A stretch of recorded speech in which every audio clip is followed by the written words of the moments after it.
মানুষ কোরআন পড়ে না, খতম করে। এইদিকে হয় এগুলা? হ্যাঁ, আমার বাপ মরে গেছে আমি পড়বো না, আমি কেমনে পড়ি? এখন আমার বাপ মরে গেছে না, আমি কেমনে পড়বো?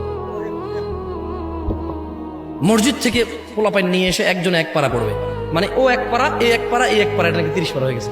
তাই বললাম কেমন কথা? তাহলে ও এক পারা, এ এক পারা, এ এক পারা, এ এক পারা পড়লে সব 30 পারা একজনের হয়ে গেছে, নাকি এক একজনের এক এক পারা হয়েছে? আর তাও আমার বাপ মরে গেছে, ও পড়লে সব আমার বাপে পাইবে। ওই 300 টাকা যেটা দিছি ওটার হাদিয়ার টাকাই পাবে। তো এত কষ্ট দিয়ে দেওয়ার দরকার, তার টাকাটা দিলেই তো হয়। আমি 300 টাকা নিয়ে সত্তা নেই, বুঝাতে পারি নাই। ওরে এত কষ্ট দিয়ে 300 টাকা দিল, এটা সদকা হিসেবে হয়তো আমার বাপে পাইতে পারে।